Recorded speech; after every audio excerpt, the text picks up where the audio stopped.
pemimpin-pemimpin yang terpilih melalui mekanisme demokrasi itu ternyata saat ini menjalankan kekuasaannya kadang-kala tidak selalu dengan mekanisme yang demokratis juga. Nah, ini yang kemudian dalam banyak kajian disebutnya dengan iliberal demokrasi ya. Jadi demokrasinya ada, tetapi praktek pengelolaan kekuasaannya seringkali tidak demokratis.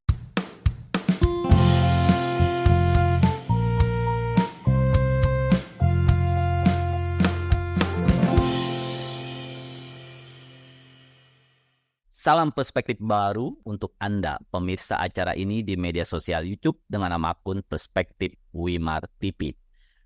Senang sekali saya Hayat Mansur sebagai host kembali menjumpai Anda untuk berbagi beragam perspektif dengan beragam persoalan. Nah, kali ini kita akan mengangkat topik politik dari sudut pandang yang jernih. Sahabat perspektif baru, kita bangsa Indonesia baru saja menggelar pemilu 2024 dengan aman dan lancar. Kendati demikian, banyak pihak, termasuk kalangan akademisi, yang menilai pelaksanaan pesta demokrasi kita tersebut banyak catatan khusus, terutama kritik-kritik tajam. Jadi, hari ini kita bahas mengenai nasib demokrasi kita kini dan ke depan, tentu saja dari sudut pandang yang jernih. Dan kami hadirkan narasumber, yaitu seorang akademisi, Ibu Dr. Carolina Pascarina, MSI, yang saat ini menjabat sebagai Kepala Departemen Ilmu Politik FISIP Unpad. Halo Bu Carolina, salam perspektif. Salam perspektif juga Pak Hayat. Iya, terima kasih Bu Carolina. Ini sekarang sedang ada di Bandung ya Bu ya? Ya, di Jatinangor sebenarnya, sedang di kampus. Oke Bu, ketika kita bicara demokrasi dan kita juga baru saja menyelesaikan pesta demokrasi dan KPU telah mengumumkan siapa pemenang pemilu.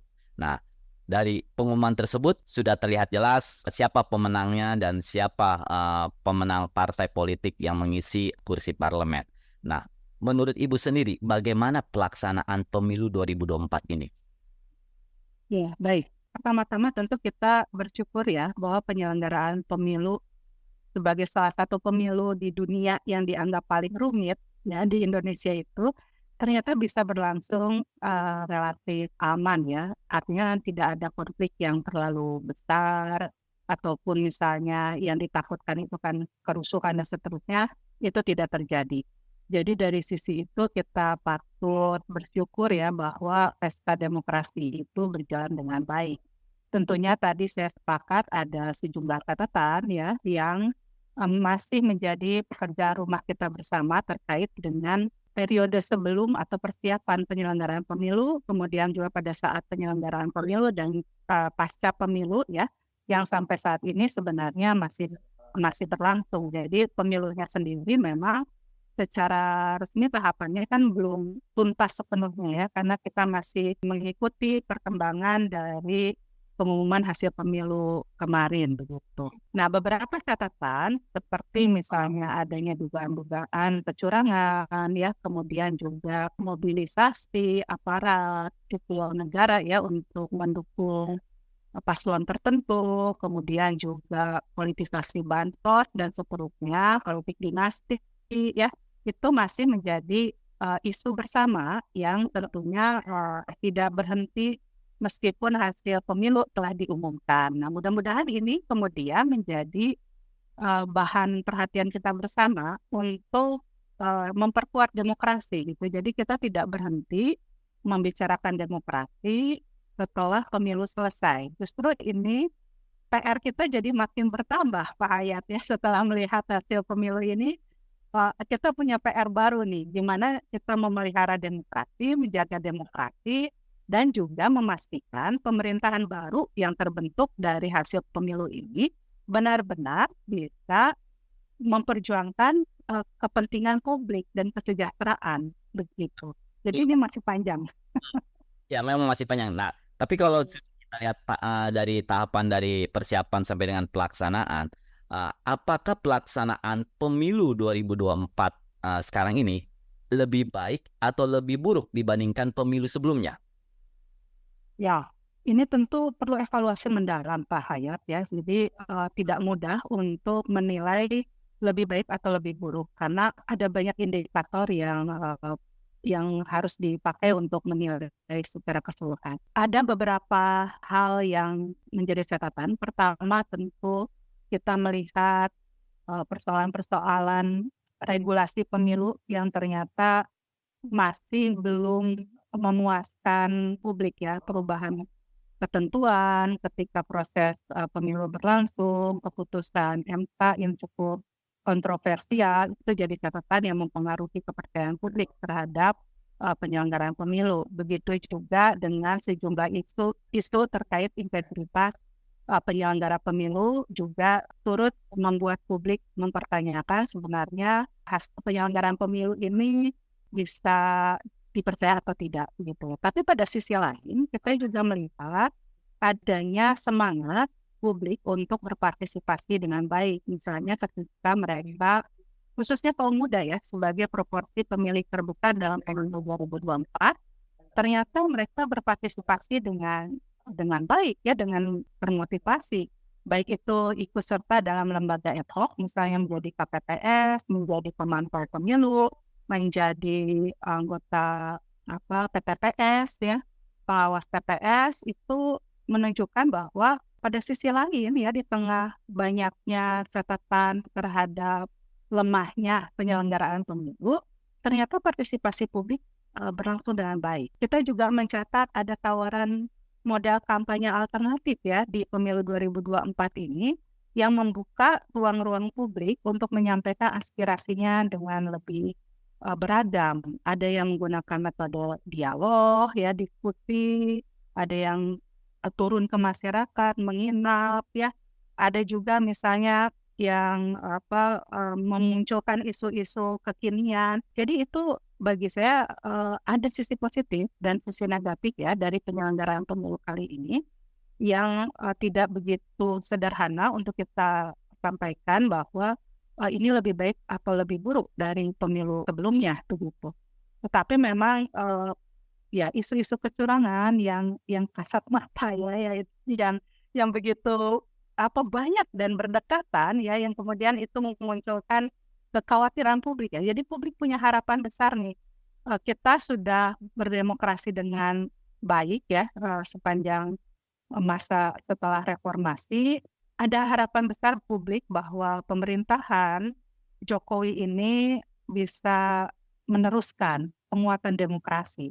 Sehingga ketika muncul berbagai isu tadi ya, putusan MK, kemudian juga ada politisasi bansos dan sebagainya, saya rasa memang itu jadi membuat cukup resah ya dengan penyelenggaraan pemilu kali ini. Begitu Pak Hayat. Oke, tadi sempat disinggung mengenai partisipasi politik dari masyarakat kita.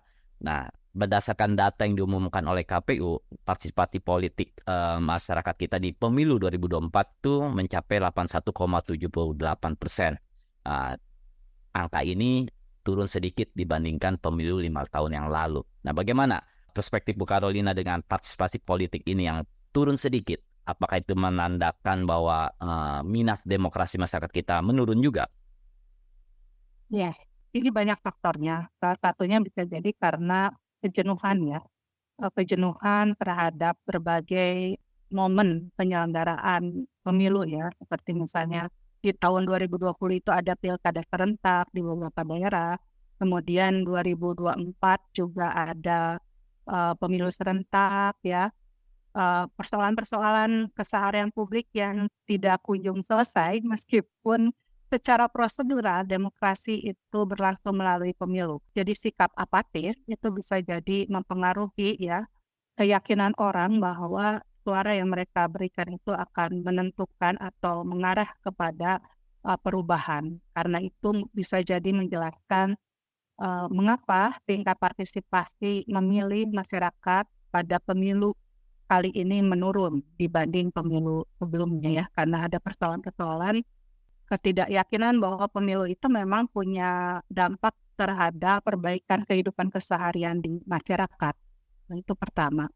Kedua juga tingkat partisipasi itu dipengaruhi oleh kesadaran publik juga ya, bahwa mereka itu punya kedaulatan ya untuk menentukan pemimpin mereka. Karena melihat misalnya tawaran-tawaran yang disampaikan oleh paslon maupun juga para calon anggota legislatif itu bisa jadi tidak terlalu relevan dan kebutuhan mereka, ya kemudian mereka merasa ya kalaupun memilih ya tidak akan berpengaruh terhadap kehidupan mereka, dan kalaupun tidak memilih juga toh tetap berlangsung begitu ya. Jadi ini catatan juga nih untuk peserta pemilu, bagaimana mendorong masyarakat itu punya keinginan untuk memilih mereka gitu ya, merumuskan isu-isu program-program yang lebih relevan dengan kebutuhan publik, itu akan mendorong masyarakat mau berpartisipasi. Jadi tidak bisa hanya publik saja yang didorong berpartisipasi, tetapi tentu saja peserta pemilu juga perlu berupaya untuk mengkomunikasikan gagasan mereka dengan lebih relevan sesuai dengan aspirasi publik gitu, sehingga ada ketemu nih ya keinginan publik dengan tawaran-tawaran dari para peserta pemilu, baik itu yang bertarung di pemilihan presiden maupun juga pemilihan legislatif gitu. Kalau begitu, apakah ini artinya demokrasi kita ini sedang berjalan dari demokrasi elektoral menuju demokrasi yang cacat? Ya, demokrasi yang cacat itu salah satunya ditandai misalnya ketika prosedur demokrasi itu ada, tetapi secara substansi di dalam proses pengambilan keputusan publik sangat minim dilibatkan. Itu salah satu indikatornya. Dalam konteks ini, tingkat partisipasi secara formal ya dalam demokrasi elektoral itu hanya menjadi salah satu indikasi dari tingkat kepercayaan publik ya terhadap saluran demokrasi formal yang ada. Pada sisi lain tentu kita harus mengevaluasi secara keseluruhan ya. Misalnya di dalam proses pengambilan keputusan itu memang ada partisipasi publik secara substantif untuk mendiskusikan itu di berbagai ruang-ruang publik yang terbuka. Misalnya tidak hanya dalam pemilu, saya rasa ketika berbicara pengambilan keputusan, suara publik juga bisa disampaikan melalui misalnya media sosial, melalui organisasi-organisasi masyarakat, melalui partai politik ya, sehingga kerja demokrasi supaya tidak cacat itu tidak cukup hanya dilihat dari momentum pemilu, tetapi di antara pemilu itu sendiri apakah ada partisipasi publik, dan yang terpenting apakah juga ada kontrol publik terhadap proses pengambilan keputusan. Demokrasi yang cacat atau flow demokrasi itu juga ditandai tidak hanya dari partisipasi tapi juga dari lemahnya kontrol publik ya terhadap pengambilan keputusan yang berkaitan dengan urusan-urusan publik begitu. Ketika itu tidak ada atau kontrol publik itu dibatasi, diintimidasi, atau bahkan juga ada kekhawatiran, kecemasan, ketakutan bahwa kalau mereka berbeda pendapat itu akan diperlakukan secara buruk gitu ya, ditangkap misalnya atau di-doxing ya di media, ya itu juga menjadi problem demokrasi begitu. Nah, apakah itu sudah terlihat di Indonesia? Karena salah satu kontrol itu kan melalui media massa. Nah, ada media massa sebuah majalah yang membuat laporan investigasi, terus kemudian dilaporkan ke kepolisian. Iya, saya rasa itu kan nyata ya. Ada banyak informasi tentang itu, kritik ya, aktivis yang kemudian diadukan dan seterusnya. Ya itu kan publik saya rasa bisa melihat secara nyata ya keseharian, dan itu membangun ya bagaimana kita kemudian melihat praktek berdemokrasi kita dilakukan. Jadi banyak aturan hukum yang dibuat, tapi kemudian ternyata penerapannya juga turut berdampak terhadap kebebasan berpendapat begitu. Ya, jadi pada sisi ini sebenarnya menarik karena pemimpin-pemimpin yang terpilih melalui mekanisme demokrasi itu ternyata saat ini menjalankan kekuasaannya kadang-kala tidak selalu dengan mekanisme yang demokratis juga begitu. Nah, ini yang kemudian dalam banyak kajian disebutnya dengan iliberal demokrasi ya. Jadi demokrasinya ada, tetapi praktek pengelolaan kekuasaannya seringkali tidak demokratis.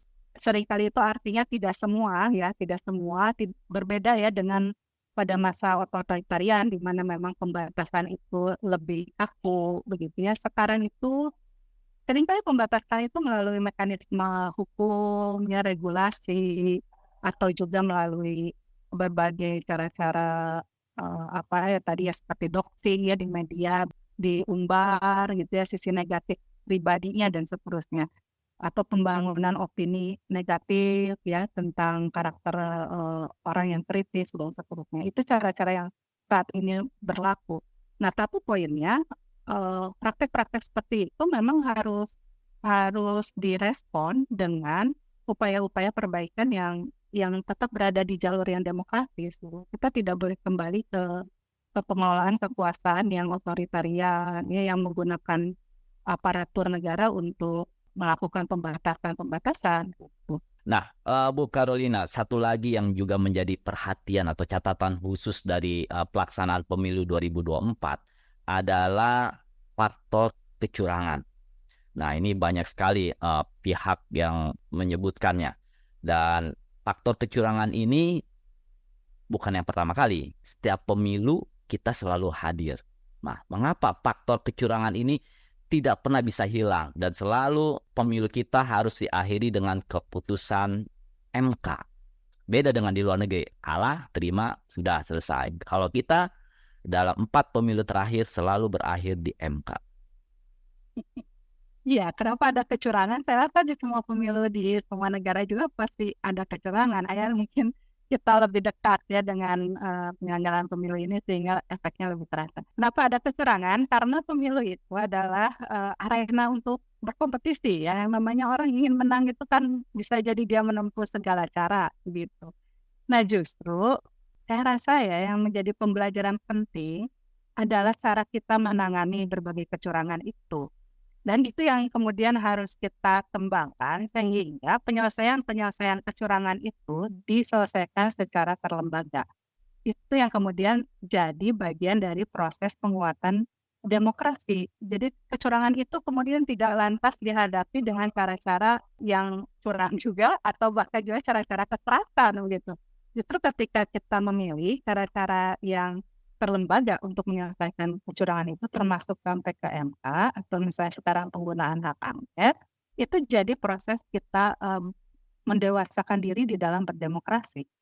Sehingga orang yang melakukan kecurangan itu juga akan menyadari bahwa apapun yang terjadi itu dia diawasi dan bisa dilaporkan kalau terjadi kecurangan. Nah, silakan masing-masing pihak itu kemudian membuktikan ya apakah benar pihak itu curang, apakah benar dia tidak curang dan seterusnya. Tapi mekanisme penyelesaiannya itu harus terlembaga. Jadi apakah mungkin kecurangan itu hilang sama sekali? Nah, ini yang saya rasa agak sulit ya, karena yang namanya kompetisi itu selalu ada kemungkinan pihak-pihak itu menggunakan segala macam cara gitu. Nah, tapi PR-nya adalah penggunaan cara-cara yang curang ya, itu yang kemudian seminimal mungkin bisa dibatasi begitu.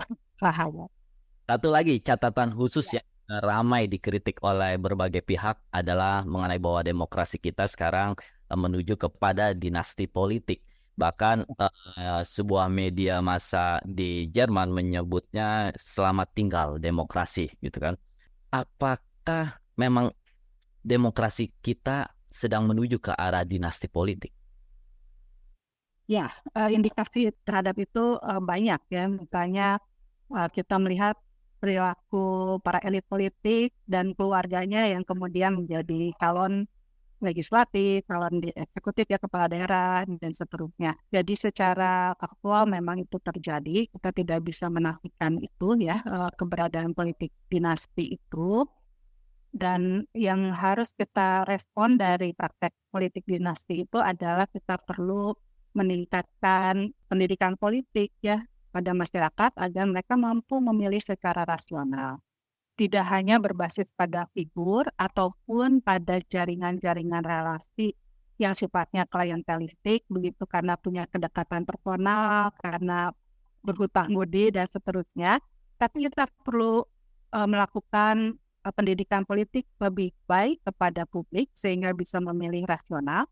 Kemudian juga kita perlu melakukan penguatan kepada lembaga-lembaga politik formal untuk berfungsi lebih baik, terutama misalnya partai politik, dia perlu melakukan fungsi kaderisasi, rekrutmen politik, dan juga melakukan proses seleksi kandidat yang terbuka, begitu sehingga kalaupun misalnya ada kandidat yang punya hubungan kekeluargaan atau kekerabatan, dia tetap melalui proses kandidasi yang terbuka, dia bisa diuji oleh publik begitu. Dan itu yang kemudian meminimalkan buruknya keburukan politik dinasti bahwa seseorang itu terpilih karena dia memanfaatkan hubungan kekerabatan personal yang tidak bisa diuji oleh publik.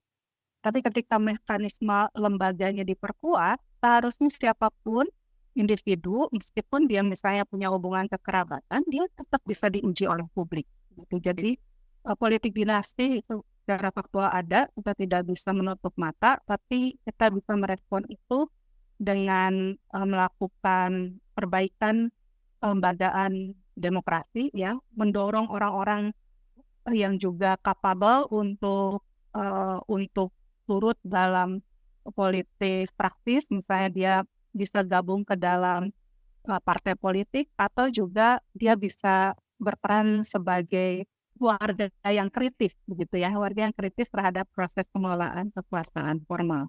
Nah, tadi terakhir disebutkan salah satu upaya untuk mencegah dinasti politik dan juga menjaga demokrasi kita adalah warga negara yang kritis. Nah, bagaimana cara publik atau masyarakat biasa untuk menjadi warga negara yang kritis?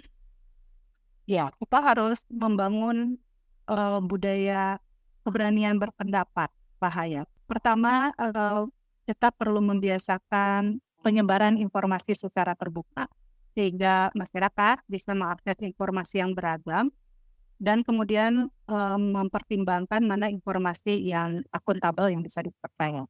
Untuk bisa mempertimbangkan mana informasi yang akuntabel dan bisa dipercaya, maka perlu ada literasi informasi dan literasi digital ya, karena sekarang teknologi digital juga menjadi salah satu sumber informasi yang sangat kuat yang membangun opini publik ya. Jadi literasi informasi, literasi digital itu harus berjalan seiring sehingga publik punya kemampuan untuk mengolah informasi, mempertimbangkan mana yang benar, mana yang tidak, membuang informasi yang bernada negatif ya, sentimen atau bahkan juga rasis, diskriminatif dan sebagainya, hate speech, hoax dan sebagainya.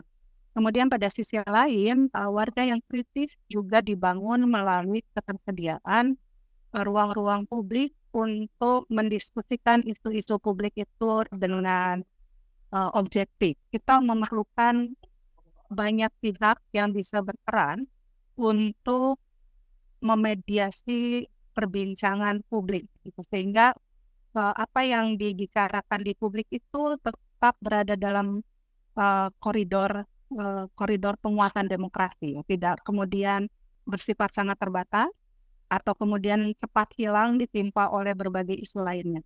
Nah, siapa yang bisa berperan untuk mengelola arus informasi? Dia bisa dilakukan oleh masyarakat sipil, dia bisa dilakukan oleh media atau pers, dia bisa dilakukan oleh perguruan tinggi, baik itu akademisi maupun mahasiswa. Dan dia juga bisa dilakukan oleh tokoh-tokoh masyarakat, bahkan juga oleh pemerintah itu sendiri ya, atau lembaga-lembaga pemerintah yang memang punya kewenangan di dalam pengelolaan arus informasi. Begitu. Jadi masyarakat yang kritis itu memang harus dibangun oleh banyak pihak, banyak stakeholder, karena kita bicara tentang pengelolaan informasi, gitu.